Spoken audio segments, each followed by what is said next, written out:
Haha. So I did that yesterday too. I'm used to clicking the camera and the microphone, but I've been decided not to use the camera. I did that yesterday too. I'm used to clicking the camera and. Ooh, I sound good. I've been decided not. I sound good. All right. Now I should have blown. Okay. So this is my series. It's experimental podcasting to show you the unsexy, boring parts of research to where this is the 80% you never see. Like if it was an iceberg, you see the little tip sticking above the water. That's the polished, refined stuff that everyone presents and all of that. This is the other stuff. This is the 80% underneath the water. This is the ugly, jagged, unrefined, unsexy, slow moving. I know you can't wait to see it, hear it now, right? Yeah. But this is the part I like people that actually enjoy researching, which I'm one of those weirdos. This is it, man. This is the well, so okay, so there's another little side study I'm doing to where there's two different, like, introverts and extroverts, and one's just outgoing and one's not outgoing. Well, what they're finding, and I'm going to do a deeper dive into this, probably do a show on this topic, is the extroverts, they're wired different. Their neurology is wired different. Both of them are wired different. And so an extrovert, their nervous system and their neurotransmitters are looking for dopamine. They get huge dopamine hits. It's the reward. It's the reward chemical. You're like, ooh, I did good. And like when people clap for you, like when Khaleesi in Game of Thrones was being raised up, and by the people of, was it Marine or whatever, and like she was crowd surfing because she freed them all, like for the second time or whatever. I don't remember. And so she was getting a dopamine rush there, and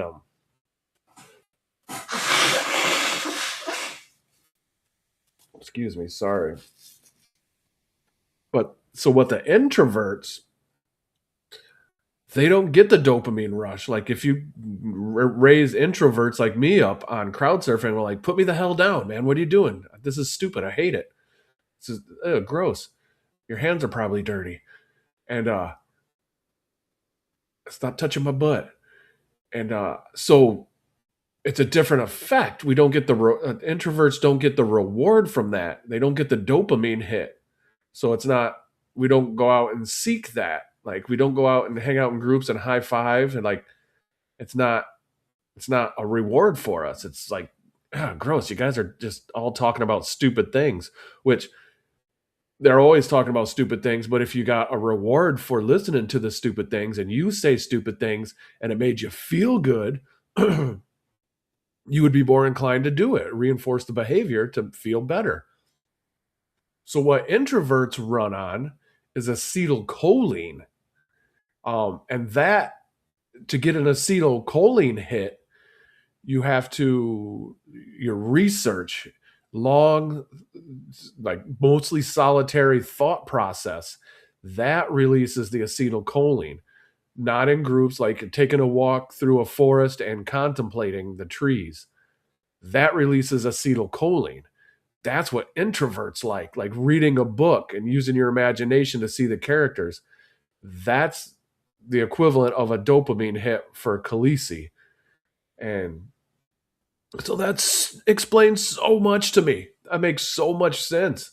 I'm like, oh yeah, like researching actually makes me feel good on a chemical neurotransmitter level. It makes me feel good.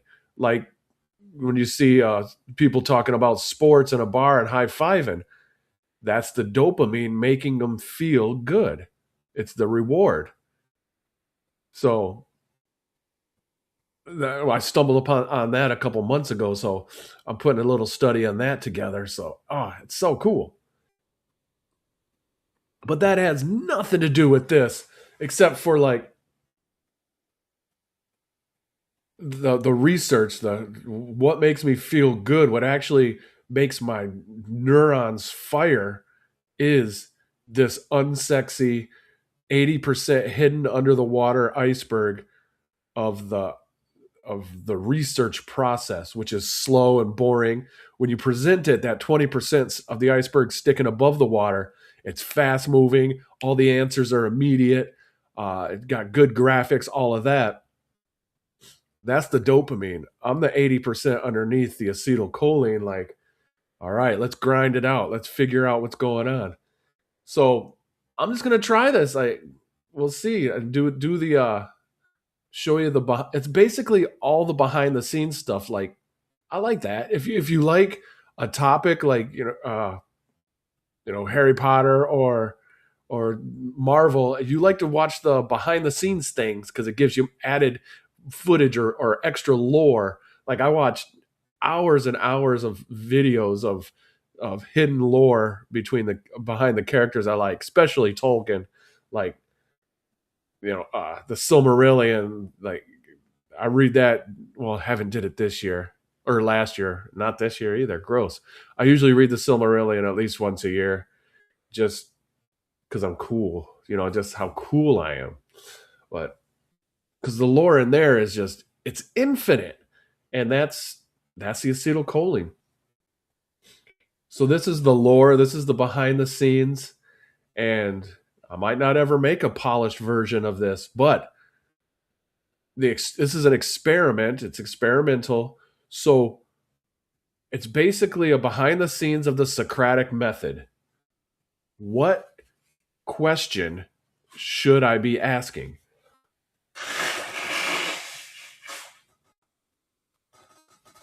There's 95% of the people on this planet have no idea what is happening with the financial system. Like, uh, I mean, a lot of them's heard of crypto. Oh, you mean that Bitcoin thing? All the Bitcoins? And then ask, so that's, a couple, maybe 40%, 60% heard of, a lot of, let's say 80% heard of Bitcoins. Absolutely don't understand it. They know that Fox News and CNN told them it's a scam and drug dealers use it. Like, I've actually had family members a couple of years ago say that, and it was a quote from Hillary. And I was like, oh, gross, because you know exactly where they got the quote, and then all of a sudden you know exactly where the media, what media they're consuming, NPR and all that. Like, oh, gross. So, but yeah, it's, and if you want to talk about blockchain, there's administrators in hospitals that have no clue, have never heard the term blockchain. I'm like, oh, you need to look it up. And they're like, get smart on it. You study it. It's coming. Like, all your records are going to be on the blockchain in the next couple years. They're like, okay, I will. They don't. Uh, they're your white liberal women, they run on dopamine a lot. They like to group up. They like to high fives. They're really good at throwing parties, really poor at research. And that just went on a tangent. I might be jaded. So very few people know about the blockchain, and even few know about XRP, and very, very few, we're talking like fractions of a fraction of a fraction, are going to know about what we're going to talk about today, which is the reverse yen carry trade, and it's unwinding, and what the heck is all those made up words, and why'd you string them in that order? So we're going to talk. Oh shit, sorry, I got bright. uh Come on, Flare, make it nighttime mode. So what? But if you're on this podcast, you probably saw some of the things I typed in, like, "Oh, I know XRP. Oh, I know." You probably know Flare, maybe. Um, so, what is the reverse carry trade? And I mean, more people are knowing about it now. That's I saw Zero Hedge on X. He's doing some posting, like it's going. And basically, that's what I'm going to go into a little bit. What questions should we be asking about the reverse carry trade and Japan's yen? How does that affect our markets and our U.S. Treasuries? That's the and how does the reverse carry trade affecting our U.S. Treasuries affect XRP and other cryptos and more specifically crypto treasuries? So, see, this question isn't formed perfectly yet. It's a spiderweb fracture of questions, but that's what I'm going to be working on. What's the best question to ask about the reverse carry trade, about Flare's role, about XRP treasuries? Does CRO treasury is that still a relevant thing? The MCGA business combination? So we're going to ask these questions and figure out and the way I research is I spend 80% of the time refining my question. I want my question to be precise and accurate and refined. Then I know what I need to look up. Because the journey of doing that, you're immersing yourself in the entire ecosystem. I was going to say battlefield. I'm used to psyops. It's an ecosystem. It's a battlefield. And so once you're immersed in that, once you figure out your question, finding the answer becomes a lot easier, or the process becomes smoother to find the answer after you have the perfect question, because you had to research to get to that question, in my opinion. So I was going to look up something just now. Yes. Okay. Figure out my little question.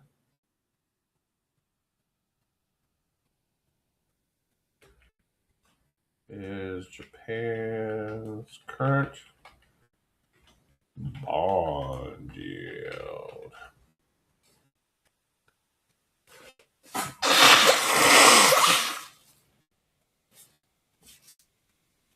January 12th. Really? See, I'm getting. Okay, so this is the PSYOP where. Okay, here we go. Okay, the long terms. 3, 4. And if you want somebody to explain this a lot better than me, Jake Claver, Claver, on YouTube, he knows this. I don't know if he's right. I don't know if he's accurate, but he did his research and he knows this. He's been calling this for a while, the reverse carry trade and the Japanese yen unwinding, and he's been calling it for years. And I'm new to it. I'm trying to situate it back into cryptocurrency and the treasuries. That's my little niche of this. So the 40-year bond yield rose. So what he's saying, and I got it from him. A lot of people are saying this, but I was listening to him. So the bond yield needs to unwind, which means for the past couple decades, Japan yield rates or interest rates. See, I don't know if I should say bond yield reached 3% near an all-time high. Yield is interest, right? It's paying interest, it's paying yield. Let's just use their words, yield. So yields were at zero. So or interest on loans was at zero. So here's some free money. Take a couple billion and you're like, cool, what's the interest? No interest, free money. You're like, okay, well, I'll take this free money. I'll buy US treasuries and I'll make 4 or 5% off this money, making free money. That's, a couple hundred million a year. This is nice. Can I have more? Sure. A couple hundred more million a year in perpetuity for decades. This is really nice. It's unwinding. It's untenable. So see, I don't understand it fully. I know the broad strokes. I got to get more granular in it. That's what I'm doing here today. So Japan, for some reason, and I got to figure that out. Japan has to raise their rates. Well, interest is going up, so they printed too much. Inflation. I bet you it's inflation because that's what you do with fake money. You just print it out of thin air, and you devalue it. So they're going to have to. So inflation is going to get up. That's going to raise rates, interest rates. So now all that free money you borrowed at 0%, and you've been making a bunch of money, that interest rate's going to start creeping up and creeping and creeping. So eventually, I think right now, if you're making 4 or 5%, you're like, well, it creeped up to 2%. Okay, I could deal with that. So now I'm making less money, but it's still free money, and I'm still making a little money. But my profit went down by 50%. Whatever, that's bad, but it's just free money anyways. Now it's hitting up to 4%. You're like, I'm breaking even now. I'm not making any money. What if it creeps up higher? What if you were making 4% on your US Treasuries and the Japanese yen interest rate jumps to 6%, 7%? Now you're losing 3%. So all that money you made, which you didn't keep, you spent it, invested it, something. It's currency. Wealthy people know that cash is trash. You don't keep cash in a bank. You buy assets and make those assets work for you. And when you need cash, you borrow against that because debt is untaxable. That's the plan. So they don't have cash on hand. They can't pay these, like, so the loans are coming due at a high percent interest. You borrowed at 0%, now it's at 4%. We're in trouble. They're in trouble, the people that borrowed the money. So now you're losing money. All that money you made, 4% in US Treasuries for decades and decades, that's eroded and gone. Now you're going back negative. Now you're going to have to start selling assets. And this isn't individuals, this is countries and corporations are going to have to start selling assets, going to have to figure out how to pay this debt as interest rates are rising, and there's really no way to stop that. You can't print more money this time because printing money, devaluing the currency, is what's going to raise the interest rates. So it's unwinding spring. Like, you can't stop it. It's going to boom. It's a force. So and they bought US Treasuries. So that's into So that's going to cause a massive. Japan's the number one purchaser of US Treasuries. How does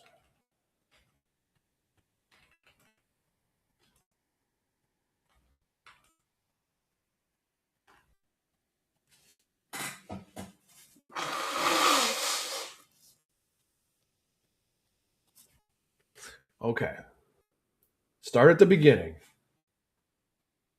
Reverse carry trade refers to the process where investors reverse the traditional yen carry trade, shifting capital from higher yielding foreign assets like the treasuries and equity back to Japan. Okay, so money was flowing out, like I was saying, and because I was,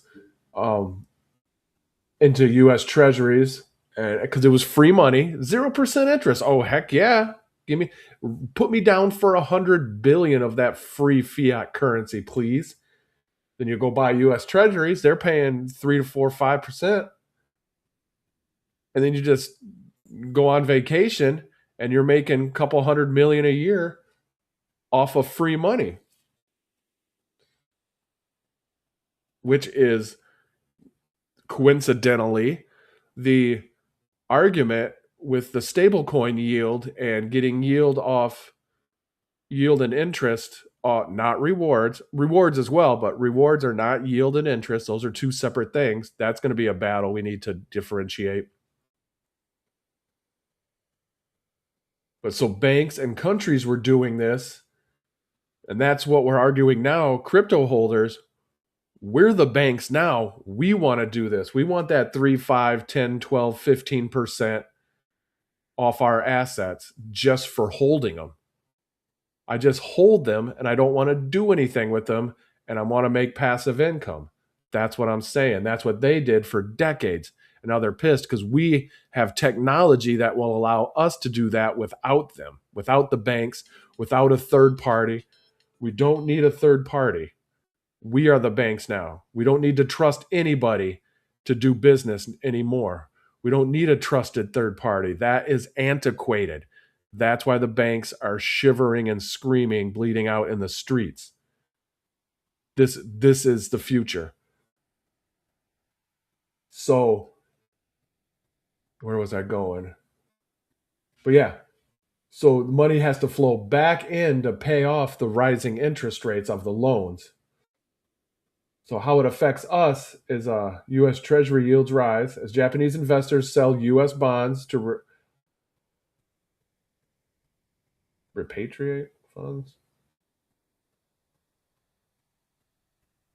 I don't think I would have used that word. Maybe. I got to look up that definition. I won't do it now, but I need to know that definition. Seems like I wouldn't have used that word there. I need it. Sorry, see, this is the unsexy part.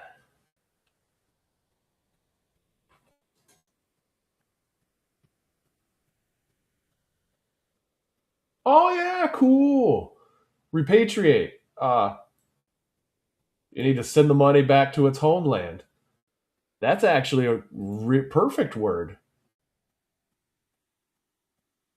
Who wrote that? That's actually perfect. Repatriate the funds. You got to send the money home to back to the homeland. That's really cool. I actually like that. Demand for treasuries. This is the unsexy part. Like I'm going to use that word now in this context. Like repatriate the reverse carry trade is repatriating the funds. Ah, that's so cool. Thank you, everything. Demand for treasuries drops. So keep in mind that treasuries are pegged 1-to-1, or stable coins are pegged 1-to-1 to treasuries. So that's why it's the Genius Act, because they saw that the designers of the Genius Act saw this reverse carry trade unwinding. They saw it happening. So Japan's going to have to sell, and so that would have just tanked the U.S. economy. All our bonds, treasuries would have just been worthless. But now there's stable coins, which is going to open.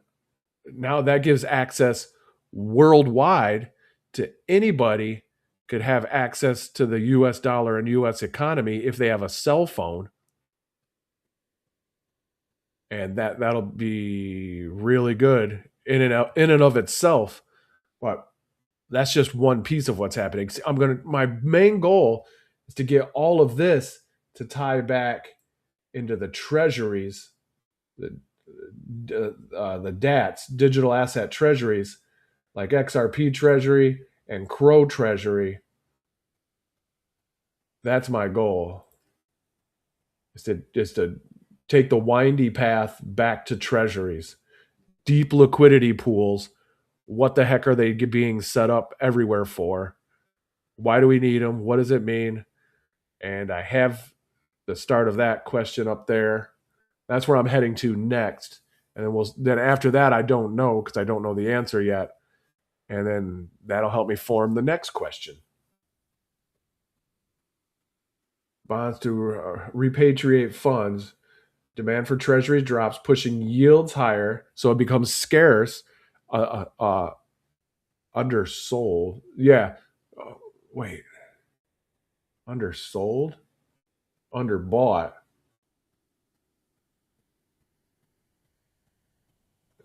Okay, I'll have to think about that later. It seems like, oh, the prices are lower, so the yield's higher per. Okay, cool. Now that makes sense. This increases borrowing cost for the U.S. government, businesses, and consumers. So this is inflation. This is everything. The flow of the financial system, the flow of the economy starts getting, the swamp of sorrows and never-ending story. It starts getting up to your knees in the muck, and you're just getting buried and walking slower and slower. Everything starts grinding to a halt.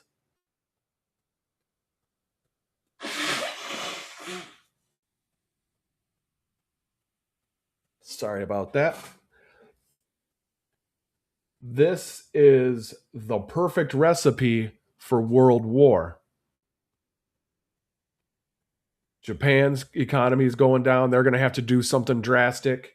And all of a sudden they're really invested in the U.S. bond and treasury market. That's going to be tanked. So that's a ripple worldwide of just countries. The fourth turning, the every 80, 72 to 80 years, something close to that, around 80 years, fiat currency implodes on itself. They can't manipulate it anymore, and it just craters. Look back every 80 years. World War II, World War One, Civil War. Before that, what was that? I can't remember. But they have to reset the system every 80 years, and usually they use a world war for that. And this is, and by them I mean the most evil people that you can ever imagine. They're in Davos right now.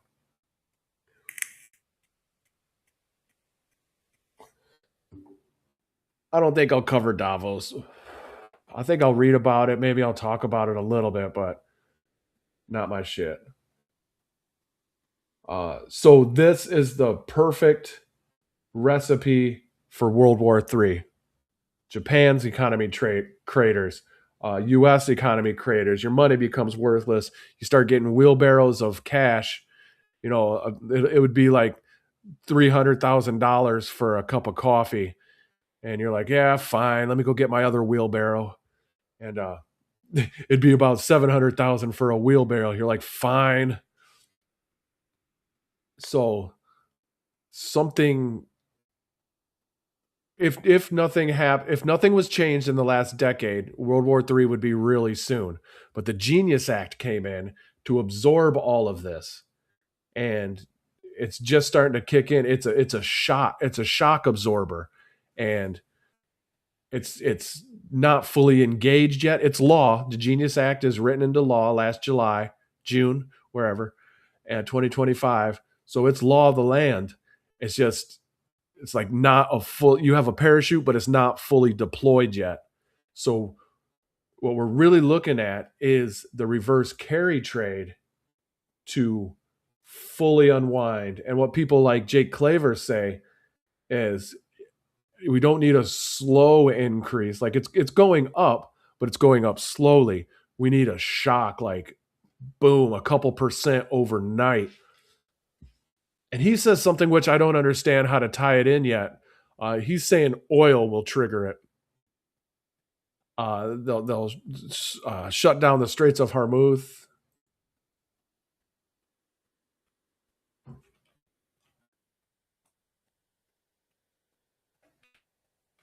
I don't know how to spell it yet.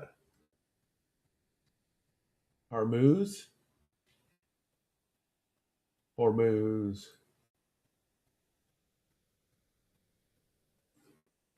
Oh, RMUZ. Straits of Hormuz. All right, cool. I know how to spell it. Oh, yeah. You see a lot of the CIA shows and movies about this. So Jake Claver's theory, which I know enough to understand it, I don't know enough geopolitics and all that to poke holes in it, if there are holes.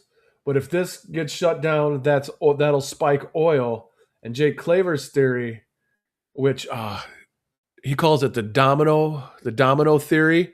Look that up on YouTube. There's 3 different parts. He's been talking about it for years. And I think it's playing out. It's playing, the domino theory, Jake Claver's domino theory is playing out, or something like that, very similar to that, is playing out. So he says the Strait of Hormuz is going to be shut down right here. They're going to blockade that, and that's going to spike oil, and that's going to just completely ravage and tank Japan's economy, which is going to send a shock because they're going to have to sell all their bonds and treasuries to pay for their debt. And that's going to send a shock wave over into America because all of our treasuries somebody's going to have to buy them all now. And I need to learn a little bit more about what that shock actually looks like. But what Jake's saying is that to fix this, we're going to have to move over to a different financial system, which he's claiming will be XRP, and go into what he says, like there's 1,700 non-disclosure agreements, NDAs, throughout all companies with Ripple and XRP. Companies just cannot talk about it. Countries and companies and individuals and people cannot talk about XRP with respect to this. They have non-disclosure agreements. So somehow we're going to get new rails, and then stable coin through XRP and the XRP ledger. And now we're talking RWAs, real world assets. Now we're talking tokenization through BlackRock. I'm maybe this week going to announce the tokenization of real world assets, which is going to digitize everything. So now you can move the value of a building, the value of property, the value of gold. You could move that worldwide in seconds very cheaply once the ledger goes live and the new rails are being built once they go active. And what we're saying is the whole reverse carry trade is the catalyst to make it go live. And right now, XRP is one of the few digital assets with clarity. Because of the SEC lawsuit, we know SRP is a commodity, and very few other assets, digital assets, have clarity. They need the Clarity Act, the Digital Infrastructure Bill Act, or something, Market Infrastructure Act, to know, because companies and countries don't know how to interact with most of these digital assets because the laws are not well defined. They're not clear. With Ripple and XRP, the law is settled and clear. So that's another one of Jake Claver's theories. Parts of his theory is all of this will happen before the Clarity Act is passed. So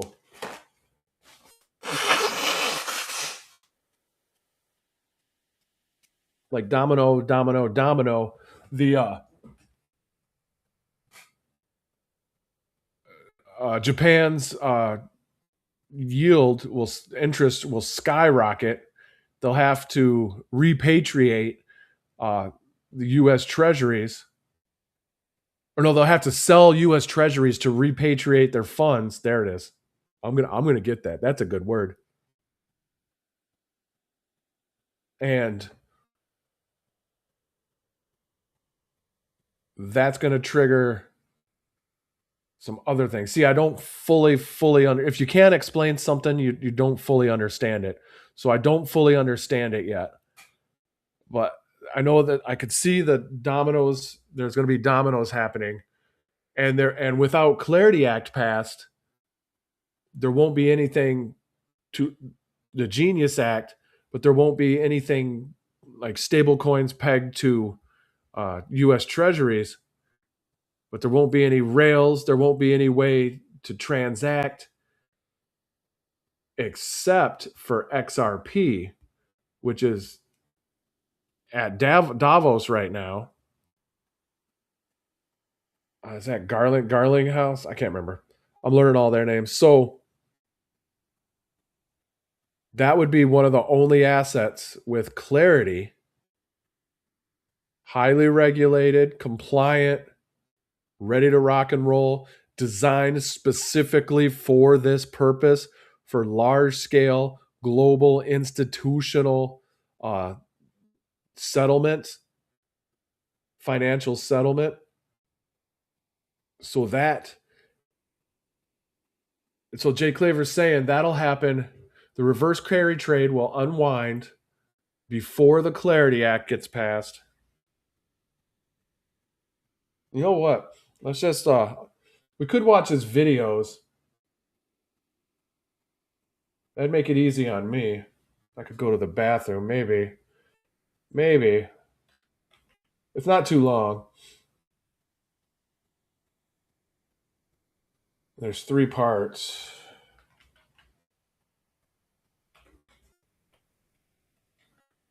Domino theory.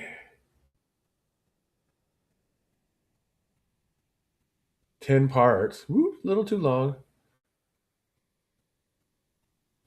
Let's try this. Exclusively to XRP, but Jim Rickards laid out the domino theory, not exclusively to XRP, but the whole situation for that unwinding and it being a problem for treasuries back in 2014. And when he laid that out for the US government, the catalyst was oil spiking. And it's obvious at this point that they're not going to raise rates unless their hand's forced. The Fed's not going to lower rates, and the Bank of Japan is not going to raise rates unless something forces their hand to do so. And they're going to need an outside catalyst that promotes that or pushes it. So that is why I'm confident that you're going to have to see a spike in oil. And I don't know if it'll be through a conflict in the Middle East or something gets blown up or something happens where potentially the Strait of Hormuz gets closed and 1/3 of the global oil supply is cut off overnight. That would be a systemic event globally that would cause oil to spike.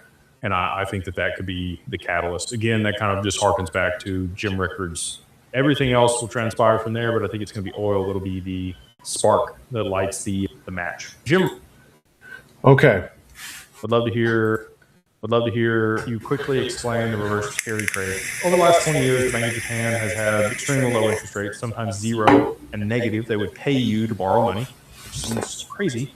But when you're in stagflation and you need your economy to grow, you pretty much grasp at straws and do anything you can to get people to borrow money and spend it in your economy. So because of that, a lot of large pension funds, hedge funds, anybody that had good credit and a large stature went to the Bank of Japan and borrowed yen, swapped that for dollars or whatever other currency and put that to work in global markets across the world, basically free money that they got that they could then earn 4, 5, 6, 10, 20% on, depending on their strategy and where they put it, parked it. And now that the interest rates have continued to rise there in Japan, a lot of those notes have to be refinanced. Basically free money. And some of those trades that made sense when they had low interest rates are starting to not make sense now as market dynamics have shifted and currency rate and exchange rates are changing and the interest on those loans have risen substantially. So with that, there will be a global credit call across all markets and a liquidity crisis. So, don't be caught with your pants down. Hopefully you guys aren't leveraged up, but hopefully you're in the right assets and positioned well. So there's other aspects of this that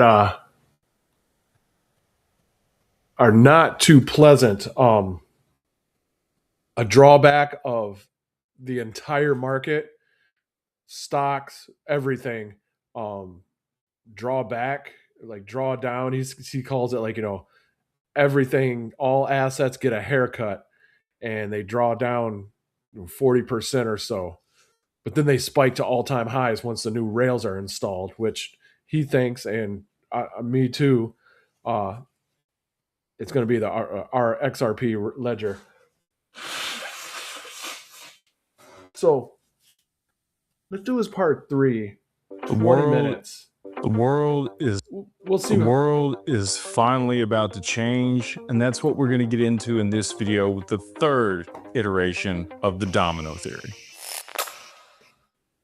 So a year and 3 months ago, I put out a video called The Domino Theory. And we went through a progression of events that would lead to the price appreciation of XRP. And there's been some changes that have occurred since then. Nothing to the main thesis of the video, but little nuances that I wanted to rehash here and make sure we're clear before this actually all plays out here in the near future. And I do think it will be in the near future. So let's get into why that is, what things are actually going to have to take place for this to finally play out, and what the outcome of it is actually going to be for people. So in the original video, we talked about, the reverse carry trade. My computer is froze. We saw a little bit of that last year in August. I thought maybe that was when things were going to go, and sure enough, they kicked the can. We got the interest rates there in Japan stopped, rising quickly. People re-levered. We've got more exposure now than we ever have to the reverse carry trade. Let me just say this. He's also one of the main drivers that says XRP, which is $2 right now, is going to go 5, 8, 9, 3 digits, 4 digits, 5, and over the next 10 years or so, 6, 7 digits. And as it, absorbs the XRP ledger, as it absorbs more of the quadrillions of the financial market flowing, XRP is designed to function at a higher cost per coin, because that'll make it easier to transact these absurd quadrillions, 9 zeros. If it's worth $2, you're going to shock the supply up and down, up and down. And this is why I'm to keep the let's see here, to keep the charts, the system from spiking up, spiking down, being volatile, extremely volatile all the time. Every time you want to send money, send $1 billion, or like a couple $100 billion, $1 trillion, because this is institutional. This is an individual. XRP is designed for institutional settlement. Then you're going to be spiking the market up and down. And that'll cause just volatility, confusion. But if the price of XRP goes to 3, 4, 5 digits, then that graph, the volatility smooths out. Then you could handle the big numbers, the quadrillions of dollars we need to handle that have to be handled. So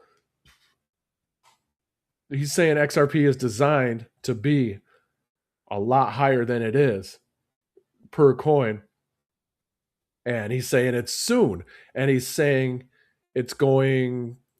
oil's going to trigger it, the dominoes. It's going to be the Strait of Hormuz. And let's just let him roll. And he could obviously explain this better to me than me. And we're set up for a global liquidity crisis, the scale of which people are going to have a hard time comprehending when this actually plays out. But it is going to lead to everything that people in digital assets, and in particular XRP, have been hoping for a long time. And he has many, many NDAs as well. There's some things he starts talking, then he has to stop. And there was some other videos, I think it was with Hugo Filion, where he had to bleep out a name, and he edited out a name when Phil said it. I was like, oh, what was that? And so there's NDAs, something like over 1,700 NDAs around Ripple, non-disclosure agreements. You can't talk about what we talked about around Ripple. And let's go to that really quick.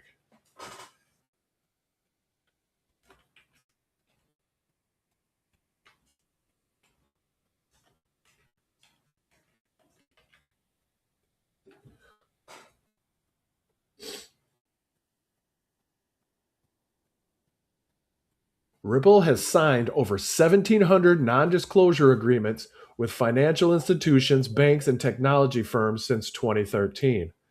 This has been in the making for a while.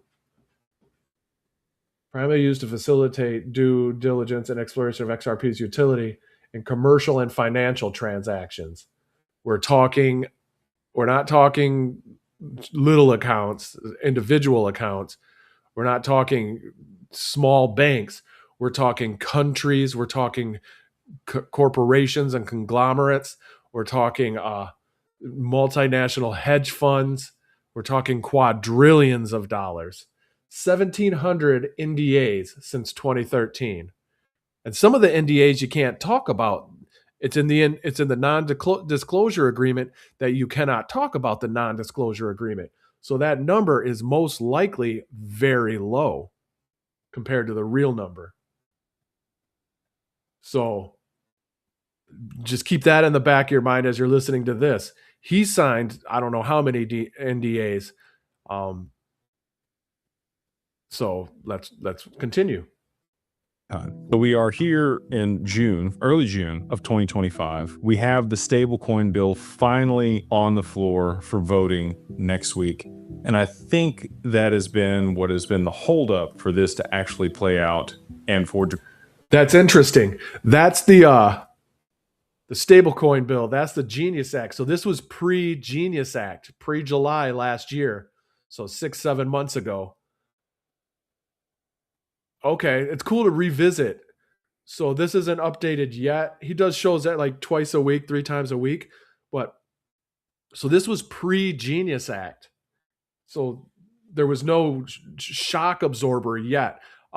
If the reverse carry trade would have unwound right now when he was talking, there would have been nothing to catch the U.S. Treasuries that would be tanking. There'd be no shock absorber to the global financial system at this moment he's talking until the Genius Act. Japan to kind of move the direction that we all know that they're going to have to at some point. The Fed has paused interest rates. The Bank of Japan has paused interest rates for more than 6-7 months here, holding things steady, kicking the can as far as they can, not having to print any more money. The Bank of Japan has, and they've, walked a line of their yen appreciating against the dollar and depreciating against the dollar, holding it between 140 and 160 yen to one US dollar. They've obviously put yield curve control in place a couple different times. That only happens when sovereign currencies are at risk and governments have to step in to keep things from getting out of hand. And we've seen that. All of those things have played out, but we haven't got that spark, that thing that's going to kick things into overdrive the way that people have wanted. And I think that's going to be oil. So in 2014, and maybe even earlier than that, there was a confidant that the U.S. government brought in. Many of you may know him, Jim Rickards, to talk about how the dollar could be displaced as a global reserve currency. And they ran war games. And in one of those war games, Jim talked about the Strait of Gibraltar being shut down and global oil prices skyrocketing. And that was a catalyst. Wait.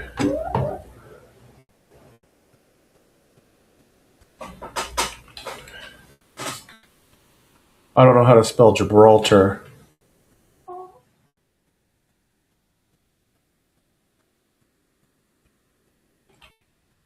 Do your thing, spell correct.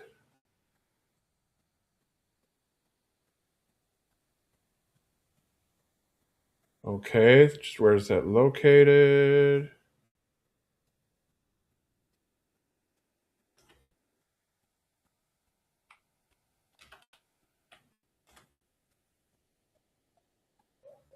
Okay, coming out of Italy. Mediterranean. Okay. So Spain, Northern Africa, was it Morocco? Oh, here we go. Yeah, Morocco, Portugal, Spain. So he was saying this, and the Straits of Hormuz is right here. Get big, baby. Not that big. Okay, so Straits of Hormuz, this is his claim. The guy, this is Jake's claimers over here, Straits with Iran, and Iran's in the news right now. Saudi Arabia, MSB, Mohammed bin Salman, and then so he's saying the Straits of Gibraltar. The guy Jake is talking about said it would be this one gets blocked. So oil. Who's oil? Oh, so maybe that oil can't come into these people. Not this is oil coming out. Why don't you just pump it through Syria and Iraq? Oh, I betcha. Oh, then you got that little strip. That's the problem. Okay, I get it. So, okay, so that's what he's talking. What Jake's saying, the guy Jake is talking about says the Straits of Gibraltar over here. Jake's saying that. Okay, here we go. For the Bank of Japan to aggressively raise interest rates because of the energy cost and the inflation that would happen in their economy. And I think that that's actually likely what's going to play out here. We have conflict in the Middle East. It hasn't exacerbated yet. It hasn't got to a problem where they're shutting down straits or cutting off supply chains or oil has skyrocketed. But we've seen an uptick here in the last 2 weeks. Like the oil companies know something. Their stocks have started to. And remember, this is about 6-7 months ago. And we saw the test run for exactly, if you saw any of my videos before, exactly how to shut down supply chains intentionally. That's what the pandemic of policies was how do you get policies implemented to specifically and intentionally shut down supply chains? We went over California where they shut down the ports. So all the when we needed toilet paper, we needed food, we needed all of our supplies, but California shut their ports down. So then dozens and dozens, if not hundreds, of tankers and barges full of supplies, food, necessary things, were just stuck sitting in the bay. And what the tankers decided to do was like, man, we're losing money just sitting here, burning our gas, the food's rotting, whatever. Let's just dump it into the bay. Let's just dump it overboard, return home, and go somewhere else.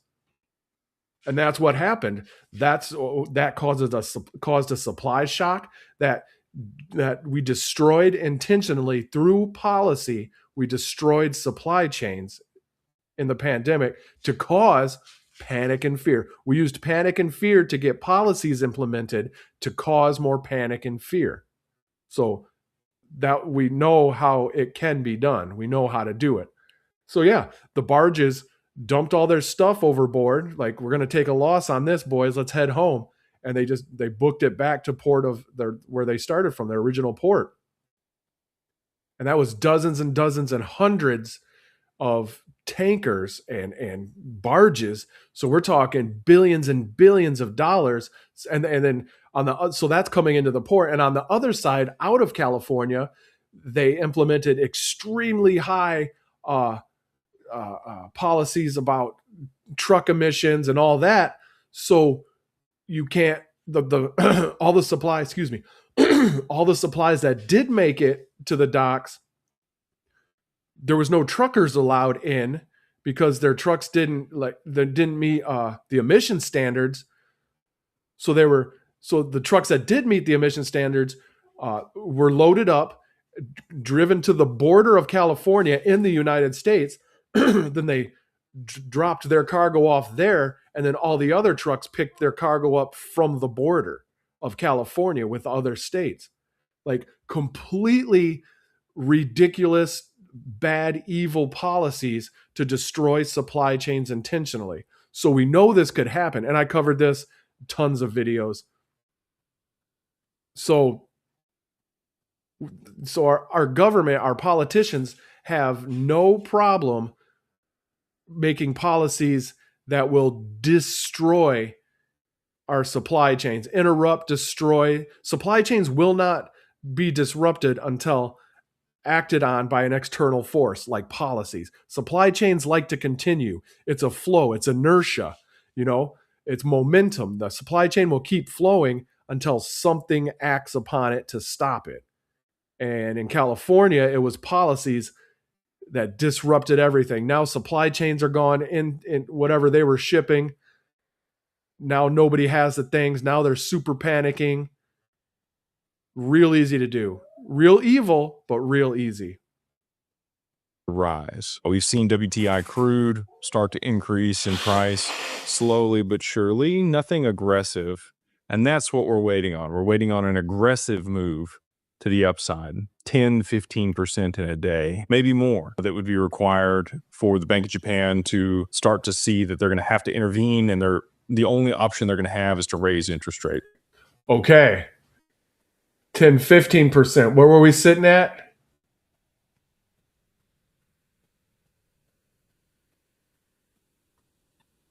I think I closed it, but we were at somewhere around 4%.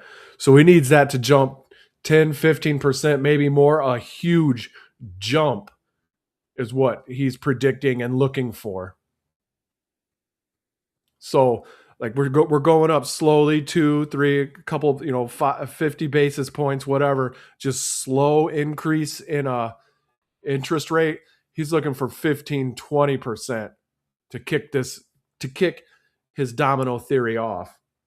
But now that the stablecoin bill is on the floor, that's going to be okay. So let's play through this scenario. Something happens in the Middle East that causes a spike in oil. Obviously, oil companies are going to do well if that happens. And the problem with that is, again, energy costs in Japan are going to go up significantly in a very short period of time. The only way that the Bank of Japan will be able to combat that is to raise interest rates aggressively to quell the inflation that they're going to see. Japanese investors that have traditionally held U.S. Treasuries and bonds for the last 20, 30 years will start chasing those returns. And with that, they will leave U.S. Treasuries, which is going to cause a problem. Japan is the largest foreign debt holder of U.S. Treasuries. And so a lot of those will flow onto the market. And if I were the BRICS nations or other outside competitors to the U.S., I would just double down on that. I would also divest my treasuries at the same time. Many people have called this project. People might not know, but there's the SWIFT system, which is what we use. And, in 2020 to 24, you saw the U.S. dollar is the global reserve currency. And we wield it like a bludgeon, like a blunt weapon to people that don't do what we say. So President Autopin used it against Russia to sanction them. Russia's like, whatever, screw you. So they started BRICS, which is Brazil, Russia, India, China, and South Africa. They're on their own system. They don't use the Western SWIFT system. And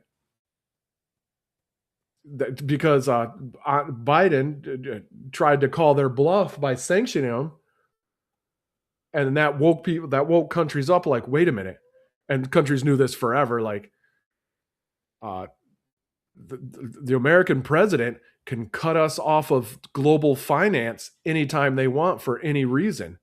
We are not comfortable with that. The U.S. dollar is a unstable, vicious weapon, and we do not want to use it. We want trade to continue. We want our supply chains to not be interrupted. We don't like your policies. So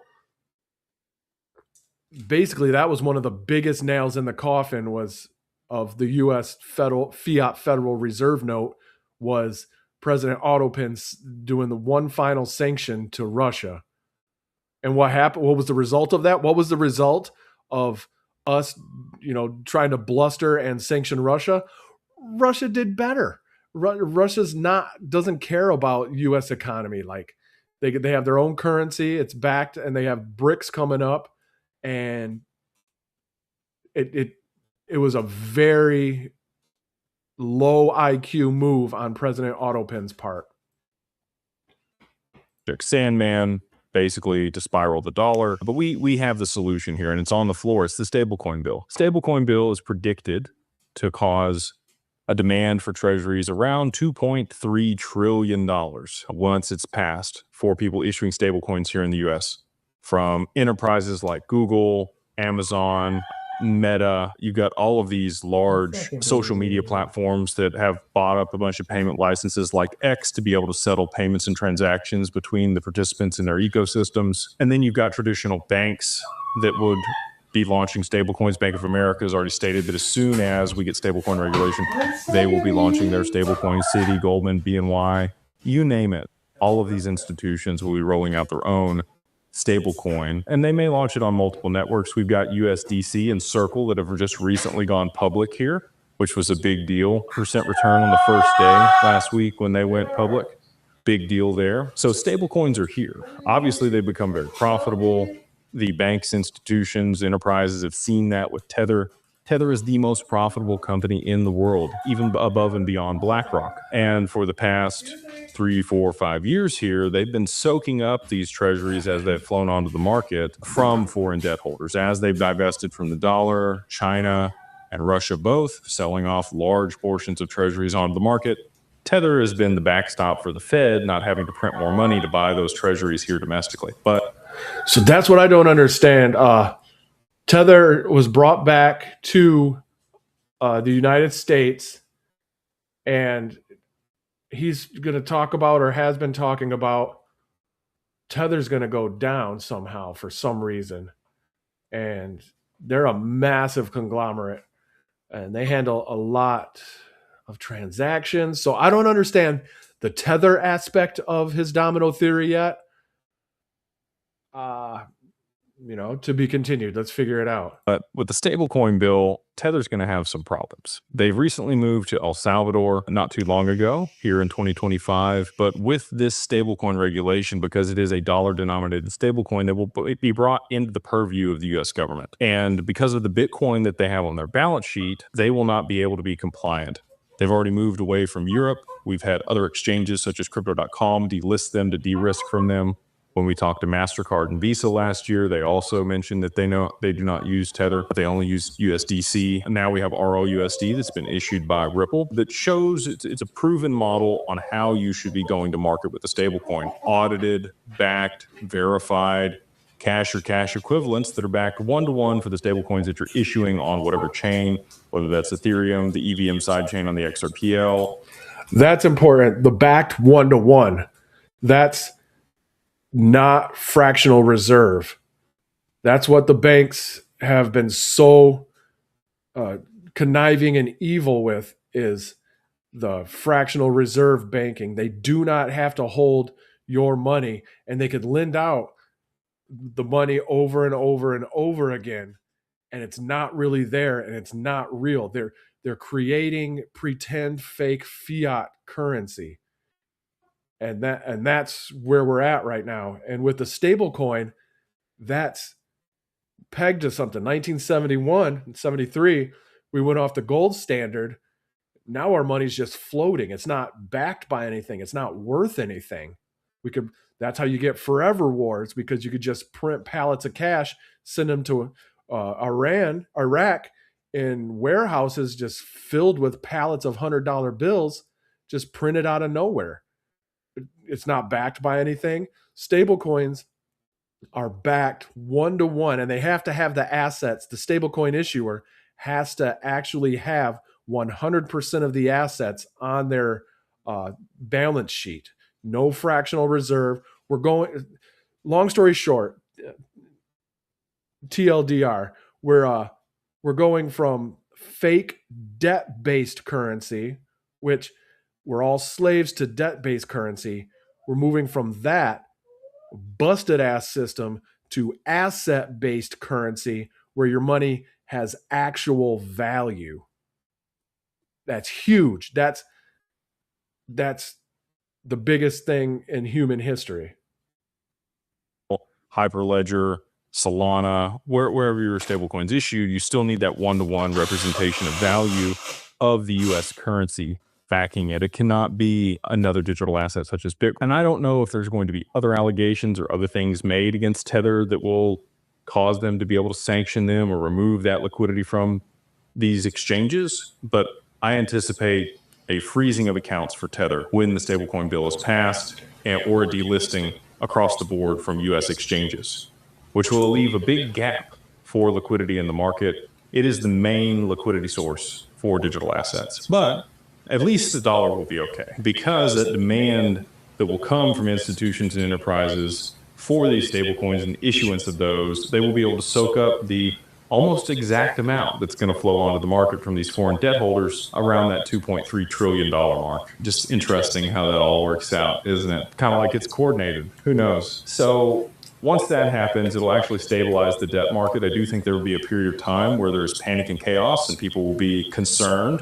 about the US dollar's sovereignty and us being able to accommodate that. But I do think now that the bill is on the floor, it's likely that they will rush through that regulation separate of the Clarity Act, which is also being pushed now. I think the Clarity Act that will, show what is a security and what's not will end up being pushed out to sometime in 2026 before we see actual regulation on the entire crypto space. I think these payment networks and specific digital assets that facilitate the value movement of these stable coins might end up getting first mover advantage over some of these other networks. And some of these have been held back by lawsuits. So there might be one, right here that many of you I know, like, and love that are watching this video that has been suppressed or held back from its adoption with the lawsuit for the SEC, which is still just hanging out there, waiting on one more filing from the SEC and the judge's final.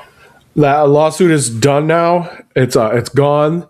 The government is done attacking businesses now, and but it looks more like that lawsuit was intentional, or if it wasn't intentional to, or let's say strategic more than intentional, but it was strategic to give XRP what he calls first mover advantage, to where XRP now has clarity, which the majority of other digital assets do not. We don't know how all these other assets are regulated. We don't know what they are. We don't know who's governing them. We don't know, how they are going to act. So that scares big money, institutional money gets scared away from uncertainty. But XRP has clarity, it has certainty. So that's interesting that the SEC lawsuit is now settled and there's clarity for XRP. Final opinion, whether Ripple will be able to sell XRP to institutions or not. So we've got the reverse carry trade unwinding at scale. This is also going to cause sell-off across all markets.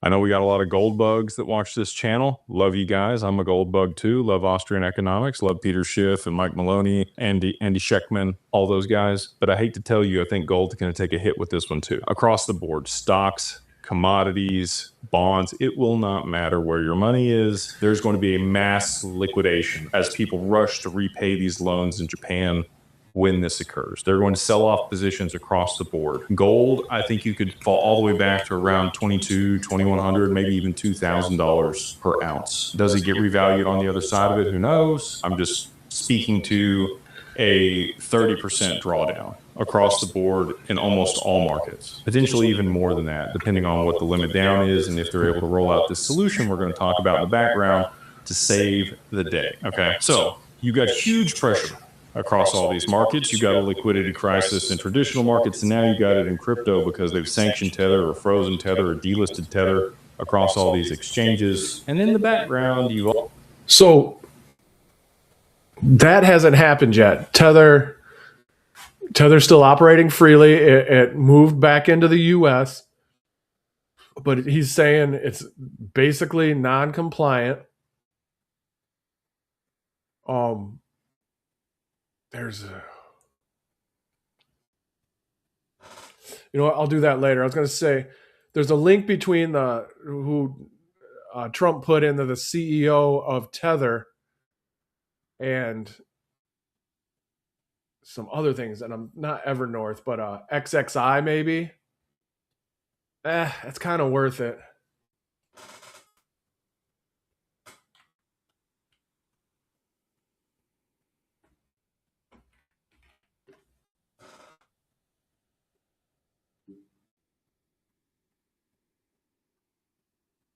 Hey, I don't know that name. That's not, maybe it's not CIO or CEO.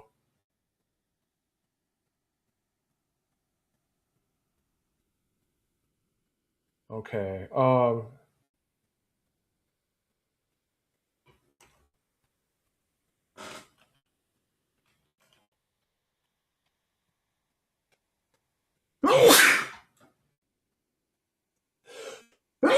Excuse me. I need another name. I don't Bo Hines. I kind of recognize that. There's another name.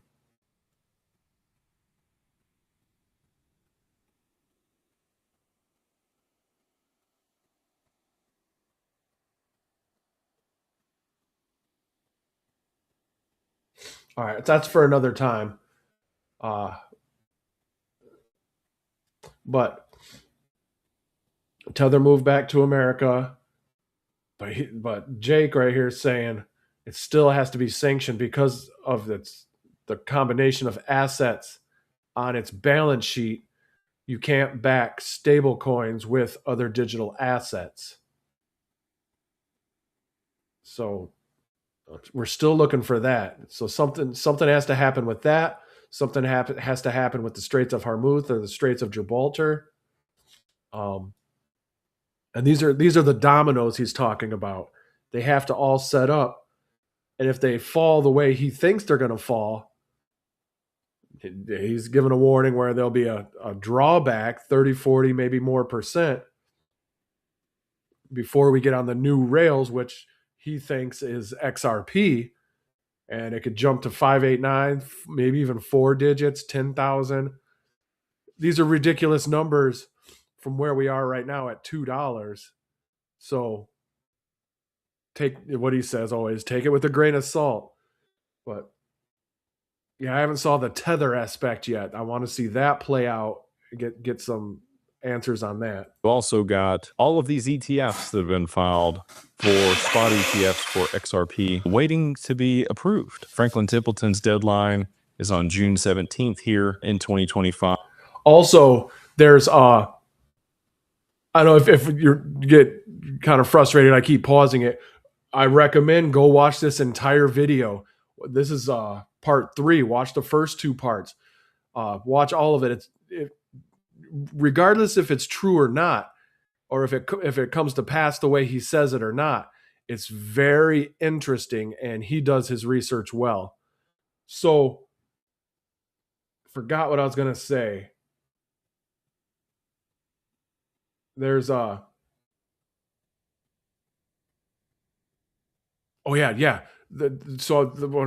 ultimate goal is to tie this all back into treasuries, into DATs, digital asset treasuries, to where deep liquidity pools of digital assets.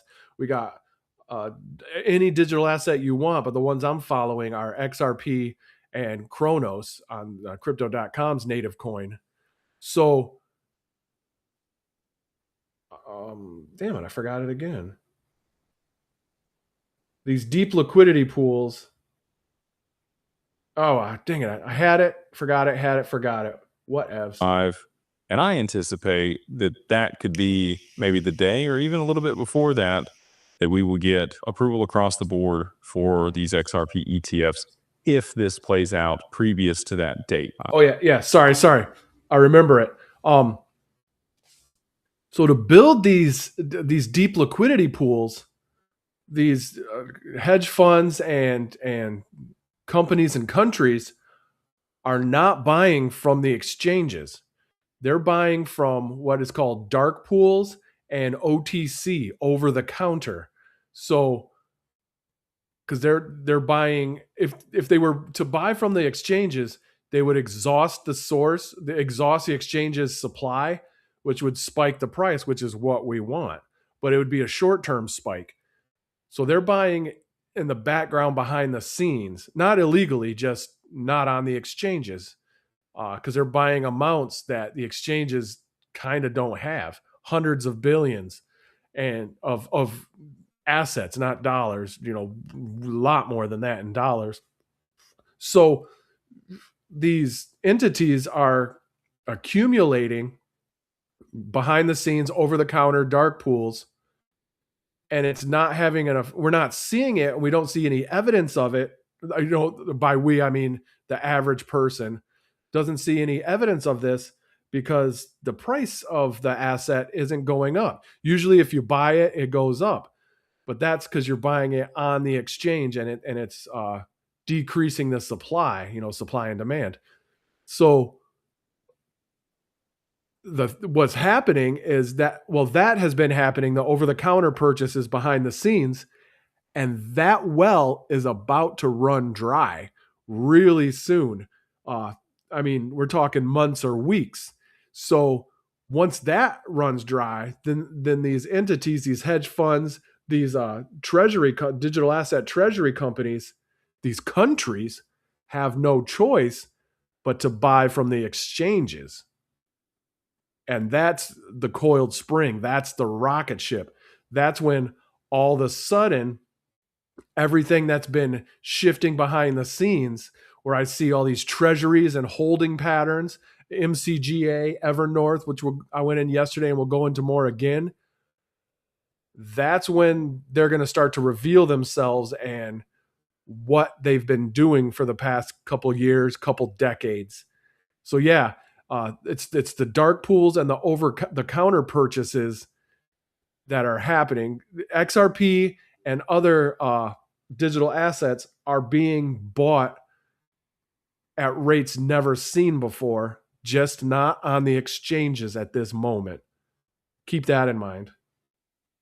I'm still waiting on BlackRock to throw their hat in the ring. They did make a filing. Well, supposedly they made a filing back in November of 2023. They set up a trust, an iShares Trust XRP ETF there in Delaware, which was reportedly false or fake by Bloomberg, which was taken down. But I'm highly confident that that entity still sits there ready to go at any given time if they were to file an S1 for their XRP ETF. We'll see how quickly that could actually get pushed through if that were the case, if there were a crisis that needed to be averted. But that's the way they would move liquidity into XRP very quickly.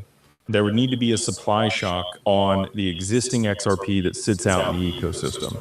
But people have a hard time with total supply versus available supply and market cap. The available supply for purchase for XRP is significantly less than the total amount. We've got 50% locked up in escrow by Ripple. They release $1 billion every month onto the market. And That's important. They only put out what they need to, and they roll the rest of it back in on the backside, kind of like a treasury mechanism, because that's all the XRP that will ever exist. And there's actually less and less of it every single day because of the transactions on the network. About 5,000 XRP are burnt every day at the current rate. So with the limited supply that's available on the market, we're going to say somewhere between, go to the high side, 2 to 5 billion XRP available for purchase on the exchanges. Well, now, unfortunately, for everybody else, these exchanges are going to need XRP. If you've ever read the Shane Ellis theory, if there was a liquidity crisis on Bitfinex, which is the largest trader of Tether and XRP futures, by the way, now that the CME has been rolled out, that's another precursor that was needed for this to happen. XRP futures allows people that launch the spot ETFs to hedge their positions. All of these large investment banks, that's a precursor. That's how it's rolled out every time for Bitcoin, ETH, and any other digital asset that's received a spot ETF approval by the SEC. Futures on the CME had to come first, and there had to be enough liquidity there to be able to support it. So if we saw Bitfinex have a liquidity crisis. All right. So we're talking supply shocks. We're talking hungry hippos, and we're almost out of marbles. And so I don't know if anybody knows that game anymore. It was a game when I was a kid. And really loud, really exciting, just crazy chaos. So each hippo that's collecting all the marbles, that's a treasury. That's a digital asset treasury. So the available assets like XRP, Bitcoin, Chronos, all of them, maybe even Dogecoin, Hedera, all of that, HBAR, all of that is being hungry hippoed up into these deep liquidity pool digital asset treasuries. And it's being done, like I said, over the counter, behind the scenes, not on the exchanges. And we're coming to a moment to where the marbles all get gobbled up over the counter. Now all the hippos are going to have to turn to the exchanges. And we're getting really close to that moment. Really close. In the Shane Ellis theory, that's what drives XRP to $589. A lot of people love that number. And that's where it comes from. So all these exchanges that are going to be tied to Tether that haven't delisted it or removed their necessity to be able to move value with it are going to have to look for something else. So they're going to be using their XRP for those reasons, and it's likely that they won't be selling it to the public any longer. So that constricts the supply even further. So now you have huge demand for these spot ETFs, people potentially divesting from their positions in Bitcoin ETFs because of the volatility in the market.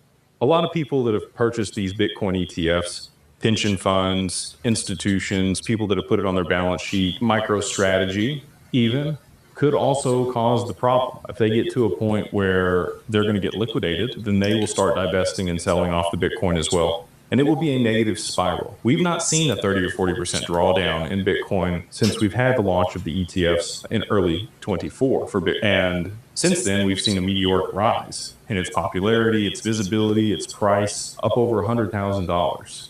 And many people have continued to purchase it even above those levels, thinking that it's going to $1 million. Everybody thinks that that is a foregone conclusion at this point, and I'm not. So if we did see a 30 or 40 or 50 or 60% drawdown in Bitcoin, some crazy editing going on there. But if Bitcoin goes down for strategy B, MSTR, they're making $500 million a day right now. So they could cover, with just cash on hand, they could cover 2 years of dividend pays. They could pay the dividends out for 2 years right now with the cash on hand. Jake knows what he's talking about for sure, but I don't see, and who is that? Michael Saylor he's not the CEO, but he's the one behind Strategy B. If there's anything true or accurate or real about what Jake's talking about with the drawback of Bitcoin going to zero or going 40% down, Michael Saylor would already know about that and hedge against it somehow. So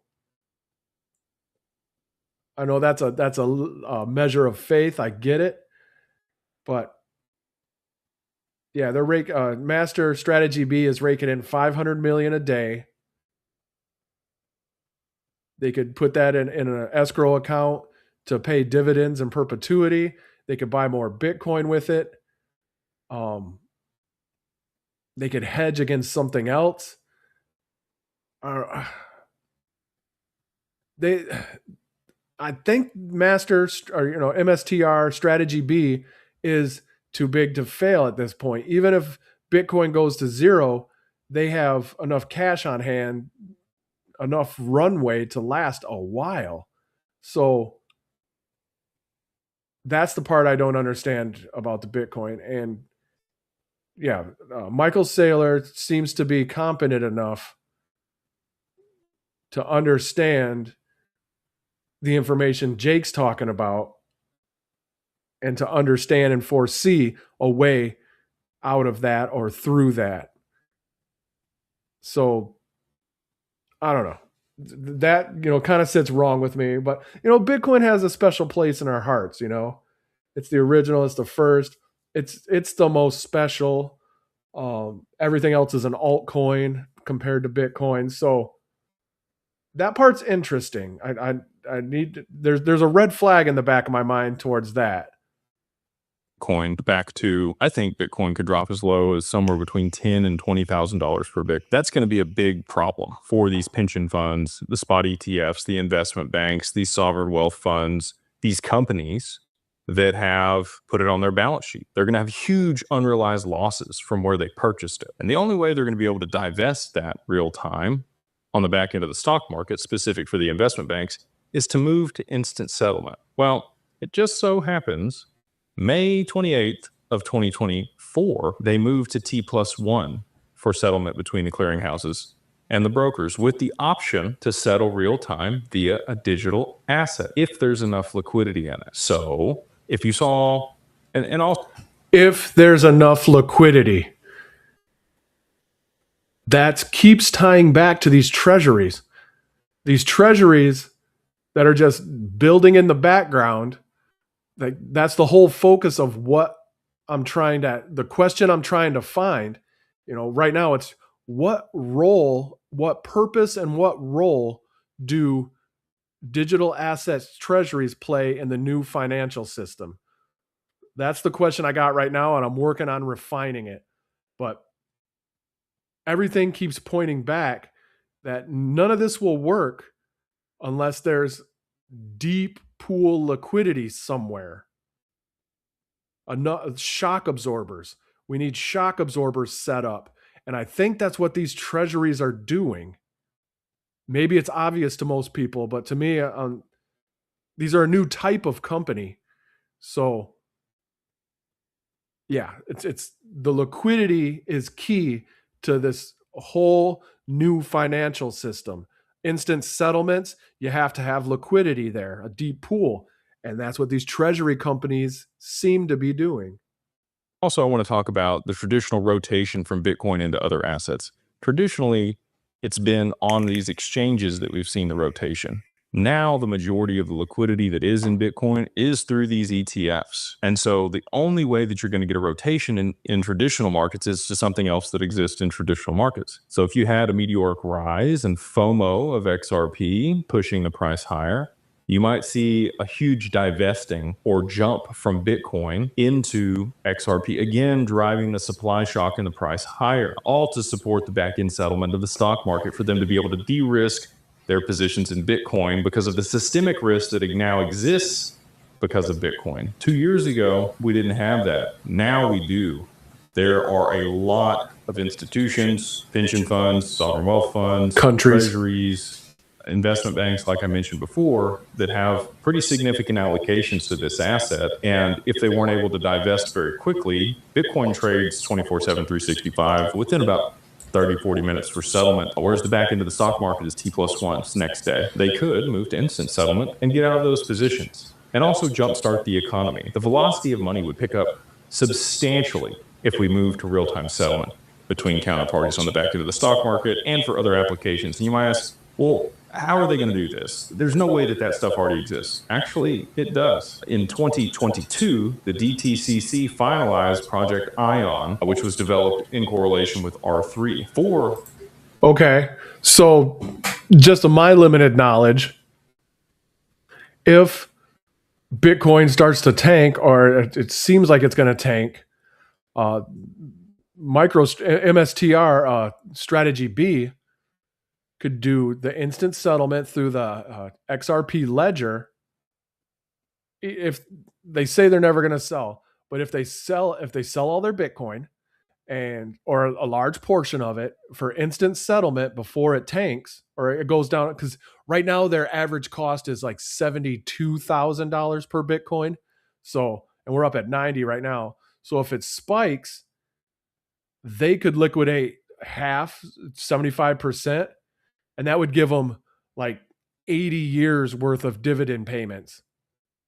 And they would still have a ton of Bitcoin on the balance sheet, whatever. So it goes to instant settlement is necessary. Like you said, the T+1, a 1 day settlement, not good enough. We need instant real-time settlement. What could do that? XRP, 3 to 5 seconds. Billions, $100 billion, 3 seconds, very low cost to do that trade, and a couple pennies. So that could be a way out of it. Like I just came up with that, within 3 minutes, I thought of a way out to where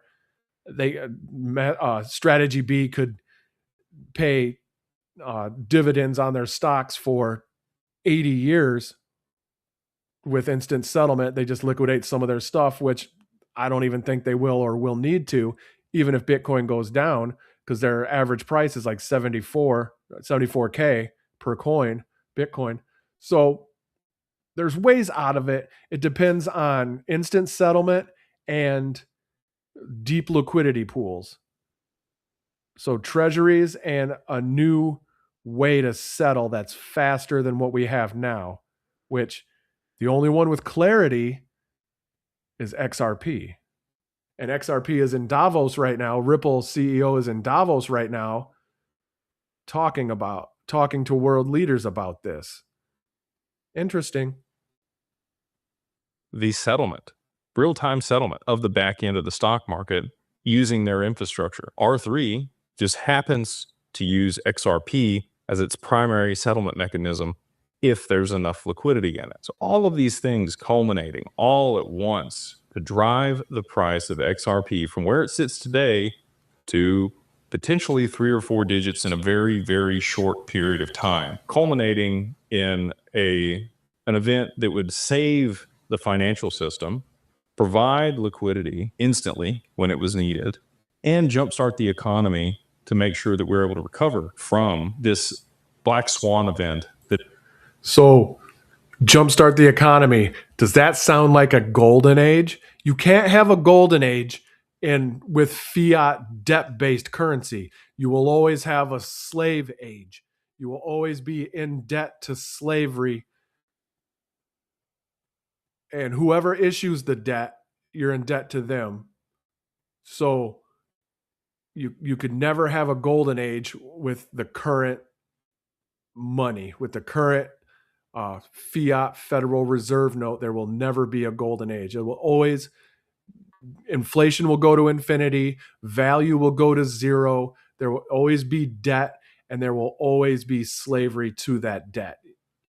You will always be chained to your debt through fiat currency.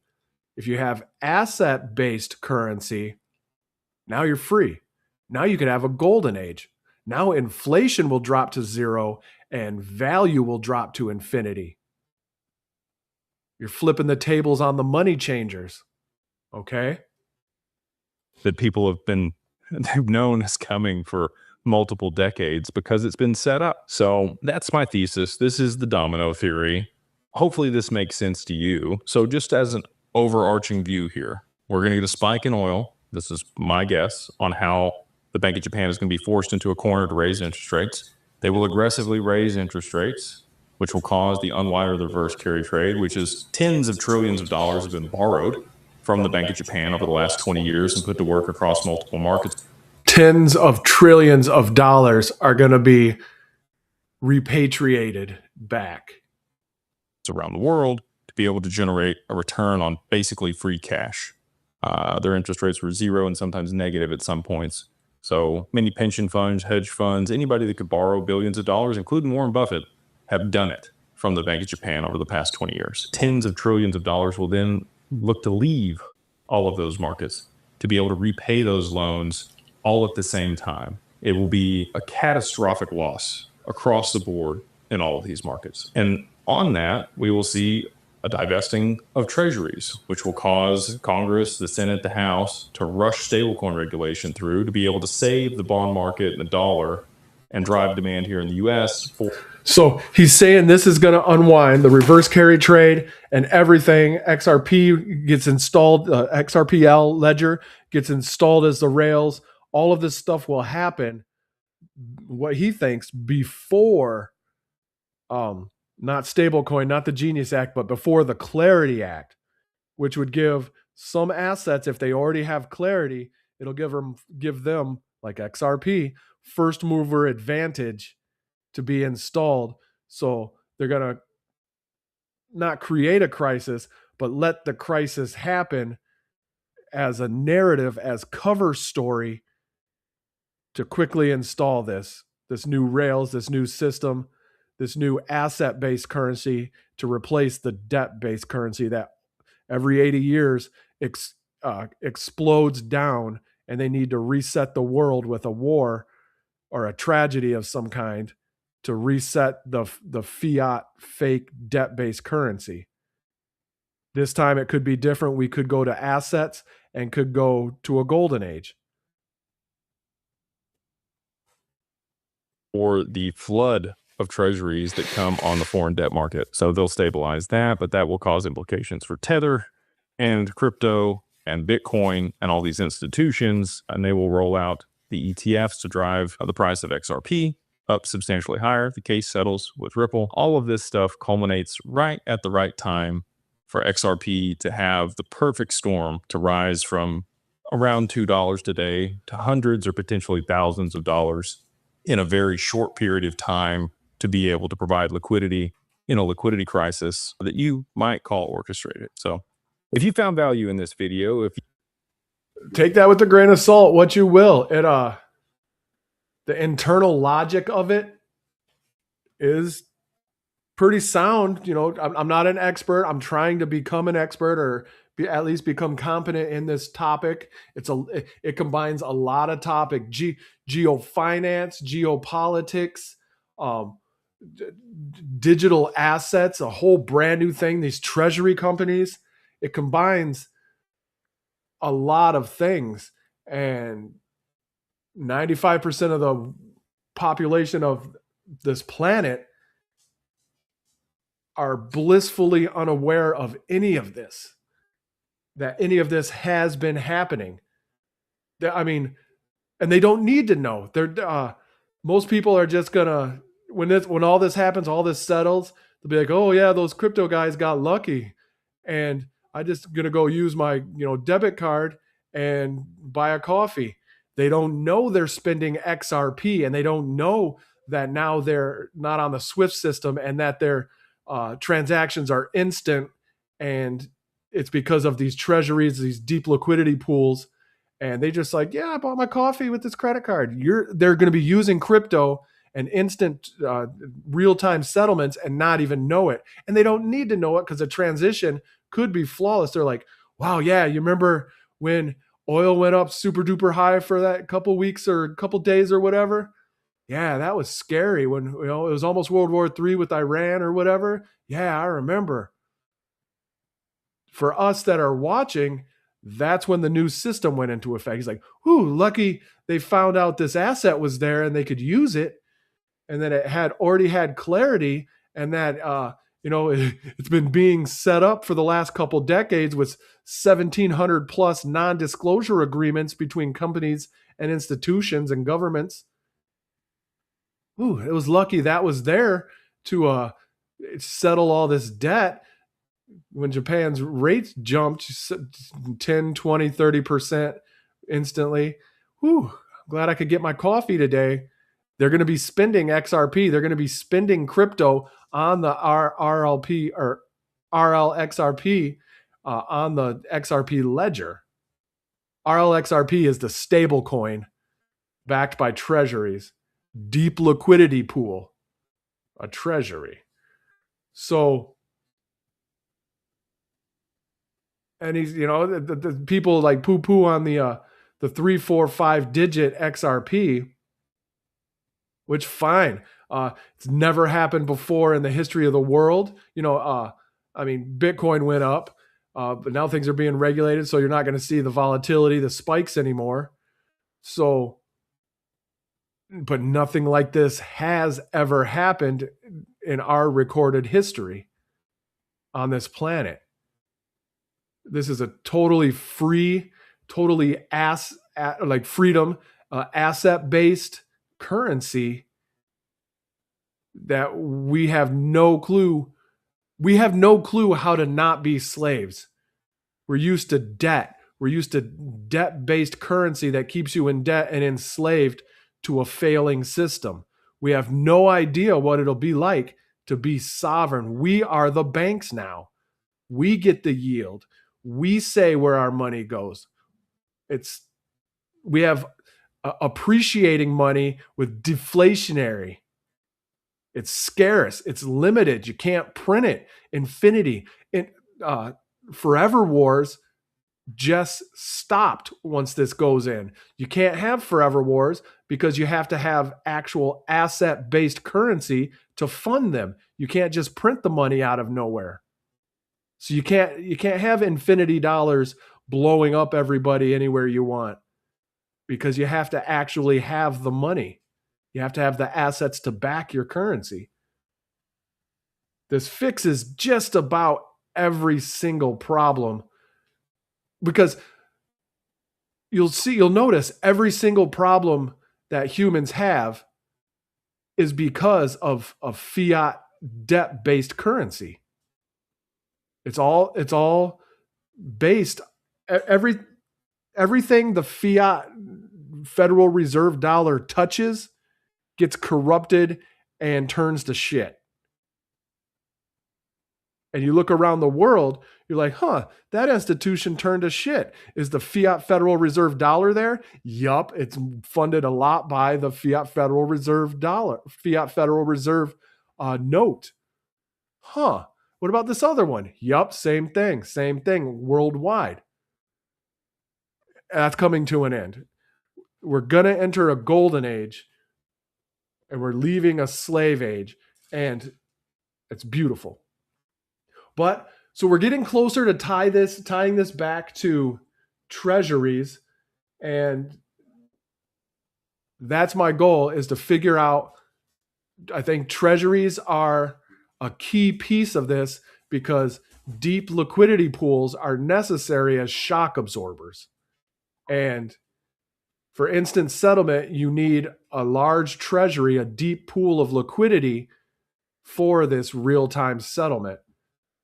So I'm watching these treasuries be set up around the world, and I think I'm getting a clear picture of why and what their function will be.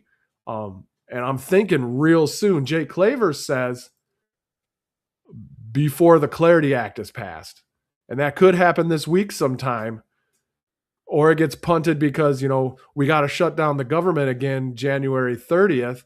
We're going to go to another shutdown unless something happens. So then the Clarity Act might get punted, for a couple years. So then that could extend this out a couple years. As we're waiting on the dominoes to fall. Jake Claver identified the dominoes, like what was most likely to happen in way, shape, or form.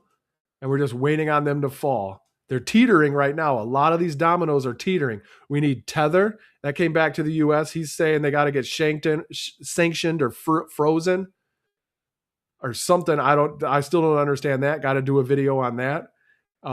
We need oil price to spike. We need the Straits of Hormuz or the Straits of Gibraltar to get embargoed or blocked. Spike of oil. We need Japan's interest rates to spike 10-20% almost overnight, like in quick succession. These are the dominoes.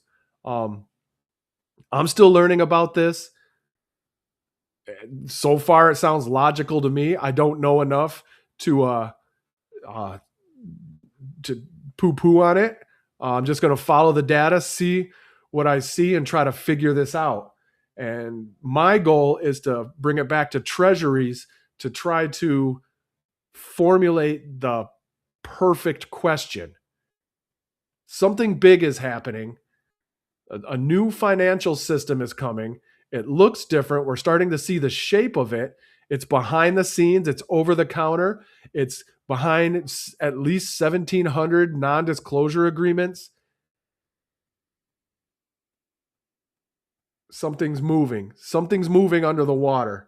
And I see it and I'm tracking it. What is it? I think I'm explaining what it is. Chipping away at the marble statue until it starts to take shape. We're seeing the shape of something. I don't know what it is yet, but it's starting to take shape. With these treasuries, with FLR, with World Liberty Financial, that's a stable coin backed by 1-to-1 with treasuries, no fractional reserve banking. You actually have to have the assets you say you have. Okay. Stick with me, folks. Let's ask some questions. What are your questions? Maybe it'll spark me. I'm just kind of going down the rabbit holes as they present themselves and just trying to figure it out. But, that's it for now. I love you. Thanks for joining. And you're going to see the behind the scenes now because I'm down to one screen. But we'll catch you next time. Thanks a lot for showing up.